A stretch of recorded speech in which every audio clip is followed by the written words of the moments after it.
મોરબીના ward number 13માં આવેલા વજેપર વિસ્તારમાં ભૂગર્ભ ગટરની કામગીરી પૂર્ણ કર્યા બાદ રસ્તાઓનું યોગ્ય સમલિતીકરણ ન કરાતા પ્રથમ વરસાદમાં જ સમગ્ર વિસ્તાર કાદવ કીચડના સામ્રાજ્યમાં ફેરવાઈ ગયો છે।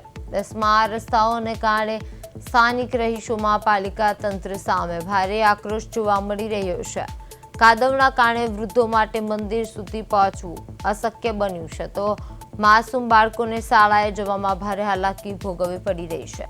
સ્થાનિકોનો ગંભીર આક્ષેપ છે કે તંત્ર દ્વારા નવી ગટર લાઇન તો નાખવામાં આવી પરંતુ હજુ સુધી તેના કનેક્શન આપવામાં આવ્યા નથી।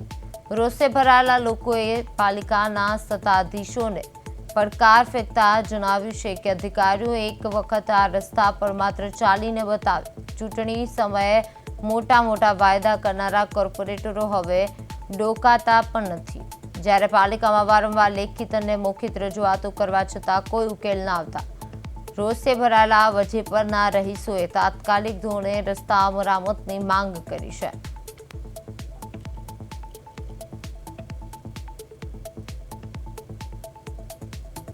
એ અમારા રોડની સમસ્યા છે તે જ સમસ્યા આલાપ રોડ ઉપર હતી। એ તો તમને બધાને ખબર જ છે। જો અહીંયા આરસીસી કામ થઈ જતા હોય તો અહીંયા કેમ ન થાય? આ મા બાપ વગરનું કામ છે એટલે હાલો અમે અરજીઓ કરેલી છે ઓનલાઈન। અત્યારે અમે નગરપાલિકામાં જઈને આવ્યા, અહીંયા એમ કીધું, અહીંયા ભાવિનભાઈને વાત કરી તો એ એમ કીધું કે અમને કોઈ કે તમે જાણ જ નથી કરી, તમે અમને જાણ કરો તો એ કામ થઈ જાય। અહીંના જે ચૂંટાયેલા છે કાઉન્સિલર એને પણ અમે 2-3 વખત કીધું કે ભાઈ આનું કાંઈક કરાવો, છેલ્લે બાકી મેટલ પણ નખાવો, તોય અમારું કામ નથી થયું। ને એવું કીધું કે ચોમાસા પછી કામ કુંડીઓ કરી છે, હાવ બિનજરૂરી, કોઈ અર્થ નથી આ કુંડીનો, નથી છે એમાં કનેક્શનો દીધા તોય આ કુંડીઓ આમને પડી છે, બરોબર છે।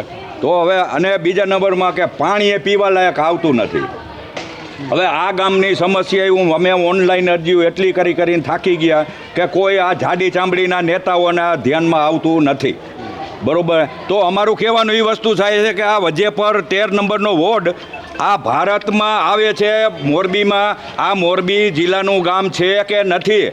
આજે વાઘજી ઠાકોરના વખતનું આ ગામ છે પણ હજી સુધીમાં આજે 80 વર્ષથી આઝાદી મળી અમારા ગામમાં કોઈ દી પાકો આરસીસી રોડ